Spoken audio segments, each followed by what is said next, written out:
Can I preemptively say I didn't pick this question? I need to preemptively say that I didn't pick this question today. Michael Miller writes, hey guys, love your show. With the disappointing results of Runner Runner in international markets and the generally poor reviews in the US, do you think that Warner Brothers will reconsider their decision to cast Ben Affleck as Batman? It is shocking, actually, how many people asked me this question this week. I literally, between Twitter and Facebook and the mailbag, I probably had at least 50 people message me and say, hey, do you think with the, in different, phrased differently, hey, do you think with the failure of Runner Runner, do you think because it didn't do well, do you think, ultimately the end of the question was, do you think now that Warner Brothers should reconsider using Ben Affleck? I want to bring up a couple things, though, when talking about Runner Runner. Number one, Dennis and I have been talking about this film for a while, and while I was looking forward to seeing it, because it's a poker-themed movie and I'm into poker, but while I was looking forward to seeing it, Dennis and I have off-camera, behind the scenes, been saying to each other, yeah, this movie ain't going to do well. This movie is not a movie with broad appeal and blah, blah, blah. But the other problem to me was the fact that this is not a Ben Affleck film. Ben Affleck, I don't even think is the third biggest character in the film. He's not the main guy. This is Justin Timberlake's film.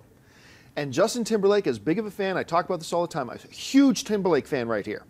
But the guy can't act, and he shouldn't be leading films. Let's look for a second, shall we, at the last 3 films that Justin Timberlake has led, has been like one of the main guys in it, okay? There was Trouble with the Curve, In Time, and Friends with Benefits. Now, Friends with Benefits is the biggest grossing movie of those, having made $55 million. The other 2 didn't even crack $35 million. People don't go to see Justin Timberlake movies that he leads. But if we're going to ask the question, well, since Ben Affleck was in that movie, that Justin Timberlake movie that didn't do well, should we kind of, second guess him getting certain roles? Well, let's look at this for a second. In Trouble with the Curve, Justin Timberlake was with these little nobodies called Amy Adams and Clint Eastwood. Should we then reconsider Amy Adams getting good roles in the future, or letting Clint Eastwood do anything in the future? With In Time, he had Cillian Murphy with him. He had Olivia Wilde. Well, let's just write them off right now. In Friends with Benefits, he was with Mila Kunis, and people still seem to be trusting her with roles.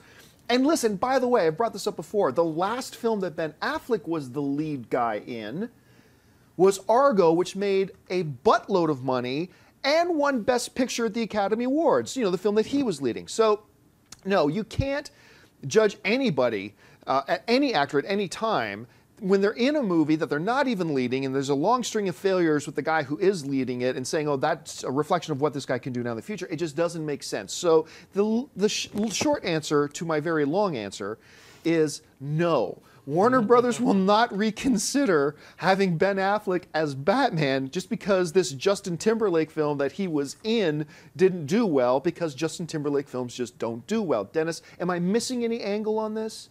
I agree mostly with you. I have a little different opinion in the sense of, I think Justin Timberlake can act, but I don't think he can act in leading roles. I think he's a good, side character type of actor. But if we take Justin Timberlake out of the equation, it doesn't really matter. Like, if Ben Affleck, let's say he was the star of Runner Runner, right, and it failed, it still doesn't matter. It's not going to change WB's mind at all. They have him.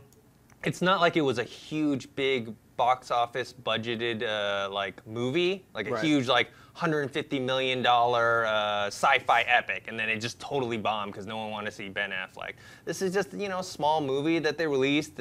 They released it against Gravity, and they kind of knew it wasn't going to do that well. Yeah, that's actually, my opinion. Schnepp, you brought up that Gravity plays in the equation. Yeah, I mean, they came out against a film that has 2 giant stars, and also just the campaign that Gravity took over the last few months was an incredible campaign. Some of the trailers were completely silent. Some of them were big, bombastic shots with epic score. And I think they really played up the whole idea of floating in outer space, the fear of that, without making it some kind of Jaws or like a paranormal thing, like some kind of supernatural fear or creature fear. It's just a general fear of I don't want to choke to death on the lack of oxygen while I'm floating in outer space with these 2 co-stars. I hope they survive. That kind of was driven through all the trailers. While Runner Runner is it's a kind of a thriller fun thriller involving high stakes poker, and you have some fun actors in there. I don't see how it could compare. And then you have the Meatballs movie, right? A bunch of weird strawberries are chasing you.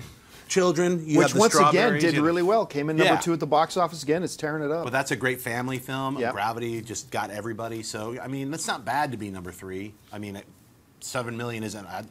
I'd take it as opposed to like what if they were like 2 million? You could imagine even worse. But I think they I heard earlier this morning I was on Deadline Hollywood and they said Louis C.K. is playing Batman because of Runner Runner. It's weird. They just recast it. They were like, we have no faith. Like, just drop Affleck. Get rid of him. That's what I heard. If you like this video, be sure to give it a thumbs up and don't forget to subscribe to AMC Movie News on YouTube. It's free and a great way to stay updated with all the latest movie news and check out our daily show, AMC Movie Talk. Also, don't forget to check us out on Facebook and Twitter to stay in the loop for our special prizes, giveaways, and contests.